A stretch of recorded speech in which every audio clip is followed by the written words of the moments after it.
Lord, I need more of you.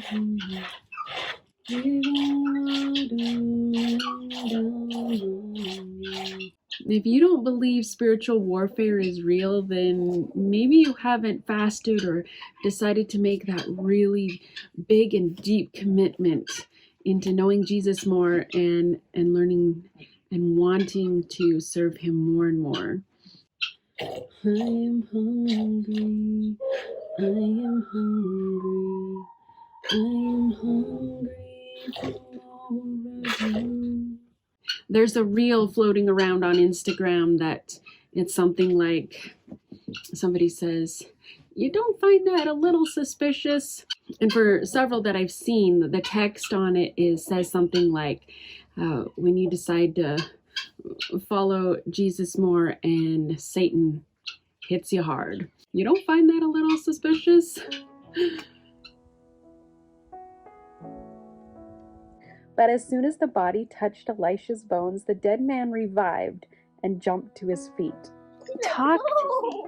Look at you. What do you think? My Goldie. I was fine until I wasn't, and I suddenly got very, like, what I have explained before as sick hungry.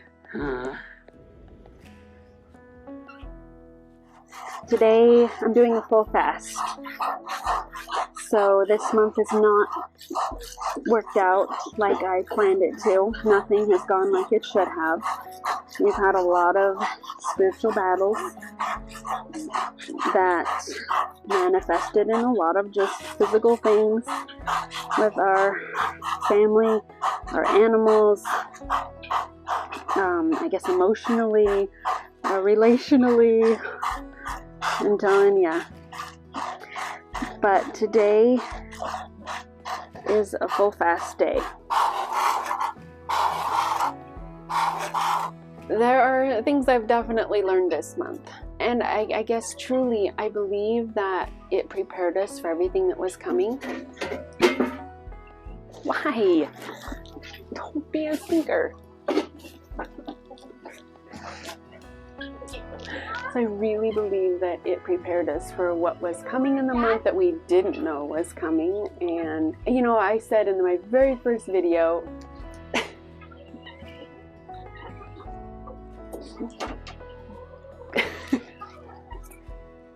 just go. She's not here. He's not here. I don't know where he is. So I said in my first video that there was just that, like, I guess fear of knowing that when you decide to push in and pursue Jesus more, there will be that backlash, that Satan hates that. He does not want us rising up as a unified church. He does not want us to be strengthened in our faith. He does not want so many things for us to live in the fullness of God. And just knowing that there would be probably just that greater increase of spiritual battles. There was just that maybe intimidation, and there definitely has been a lot of just that turmoil, and I guess that is, it's like that twofold thing where you realize that you're preparing yourself spiritually, mentally, physically, emotionally, everything. You're preparing for those spiritual battles. But yet there's that attention of like, when are the spiritual battles coming? What are they going to be? How do you prepare for what you can't, what you don't know is coming, or what you don't expect, and all of that. So here's what today I'm hoping will look like. So that's the hard thing with all of this, you hear so many people fasting and they say, oh, I'm going to get away. I'm going to go to a hotel. I'm going to go to the mountains. I'm going to go somewhere and get away. But we can't do that when we own a farm or when we homeschool and all of that. And I'm going to tell you and be honest with you, this is really hard. It's like that, here there's the not just the fasting from food, but there's the fasting from labor, the fasting from the to-do list, because I'm like, I have an afternoon this afternoon where I can do something, where I can get something done, one of my projects done, because there is so much to do. I am so overwhelmed. But I am going to not do any of that. The to-do list is being set aside, and I'm going to sit in the presence of God. God is with us, blessed Redeemer, living. The light was trying to step in the bucket. I want to cry over spilled milk today. One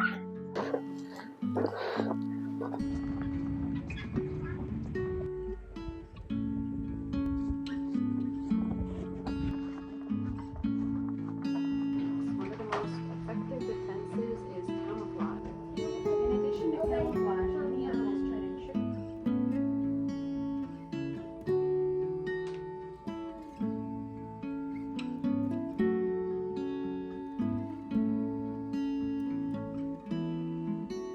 The kids stepped away for a bit with Bill to get some wood, and I'm taking advantage of the quiet. I'm surrounded by laundry, but I am going to do some Bible reading and prayer and just kind of do some focusing right now. There's a lot to think about, a lot to do. I keep finding myself being distracted, like, oh, I need to check that, oh, and I should do that, I should do this, and no, just focus, Delcy, focus.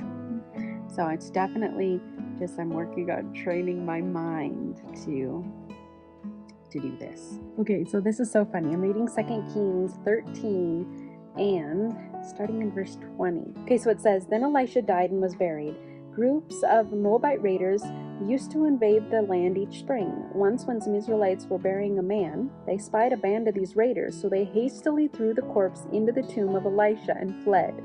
But as soon as the body touched Elisha's bones, the dead man revived and jumped to his feet. Okay, and that's all it says about it.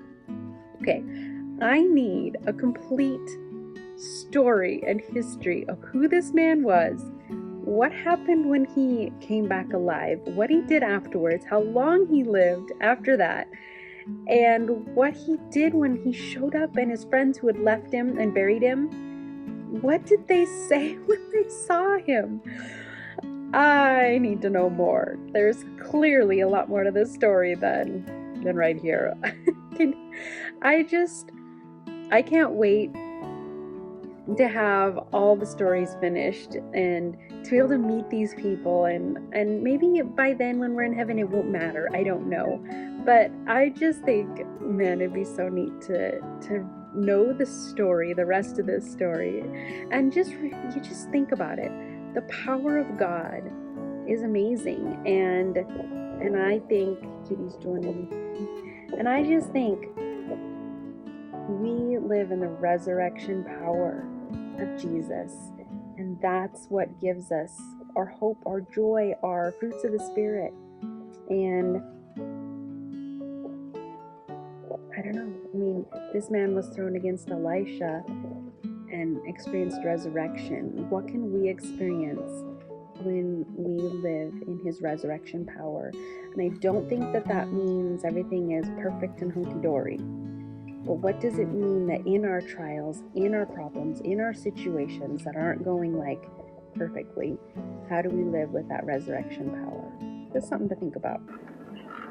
So I'm heading to pick up Bill. I went and dropped him off at the cows, and the pickup started right away, and he was going to bring it home, the old pickup. And I got home, right when I was pulling in, he called and said, the pickup won't start. I got to the gate, probably to close the gate, and it won't start. Come back and get me, and you can pull me or something. So there are lots of things we're just praying through during this fast, and one of them is the vehicles. One of them is the cows. So we're heading into 2 days of really cold, negative temperatures again, and they could be calving, which is not something that we would have planned at all. I was almost there, and he comes driving by me. It started. Don't ever ask me. I will never understand vehicles ever.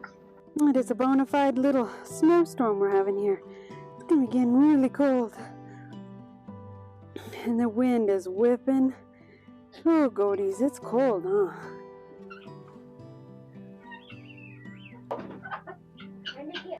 Goofy buck.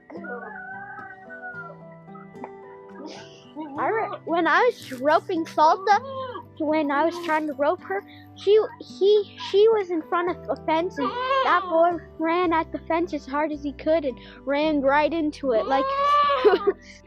And I think he ran into Salta. Really? Oh yeah. Such a goofy goat. Talk to me. Look at you. What do you think? My goldie. Hi, Faye. These are big snowflakes coming down.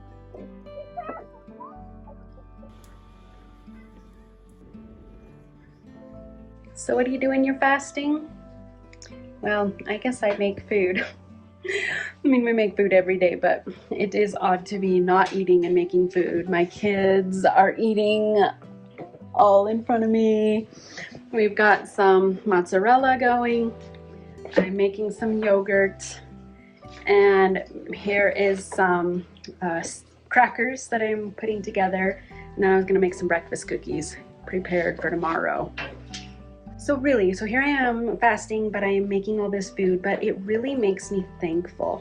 I am so thankful, and I guess it's just making me just be present in the moment that, yeah, my flesh is crying out, but I am putting it into submission, and I am thankful to God for all He's provided for us. It's such a blessing. Okay, so this is the confessional. I was fine until I wasn't, and I suddenly got very, like, what I have explained before as sick hungry. Wow, it just hit me, and I kind of got like all weird and kind of sweaty cold, and so I'm gonna take my Relive and see if that helps. Wow, that was weird. Seems to be helping.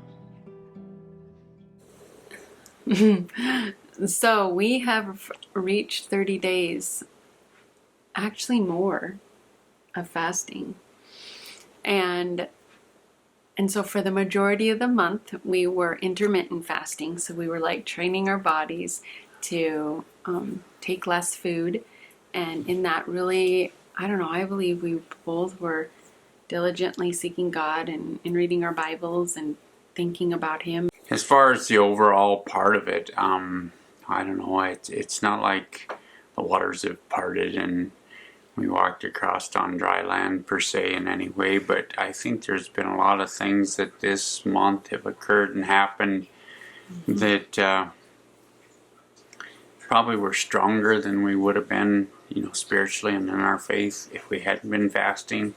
It wasn't like we, you know, the things that had occurred throughout this month. I mean, one of them was probably the biggest shock of my life is losing my dad suddenly, you know, and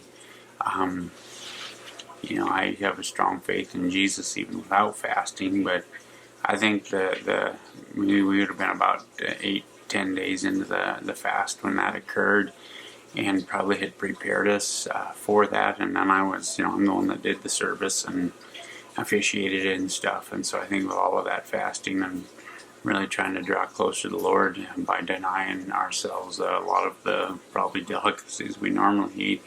You know, I have to say though that like that week when your dad died and the week when my horse died and all of that happening all at once, like the weeks after that, for a week or probably two, I felt really derailed on everything. Like I was maintaining the intermittent fasting, but I could tell that I was struggling with everything, just probably more emotionally and than anything. I think it was mostly just that emotions of that loss of everything and just the heaviness of all of that. So I could definitely tell that that was all going on in the midst of this too. But I think what Bill said, it was very true, that us being in this fast really helped prepare us for what was coming, because we didn't know any of that was coming, and it really just grounded us. I think that really points out how when we are devoted to growing our faith and devoted to reading our Bible and prayer and fasting, however that looks for each one of us, that we are prepared for what is to come. You know, this world is in turmoil, and there is a lot going on, and there are people that are really, really struggling with the events of the last couple of years, and it has brought hopelessness, despair. They're saying that suicide rates are, I mean, crazy high all over the world, and that it is just so much that people are just feeling the weight of the world and feeling so hopeless and helpless.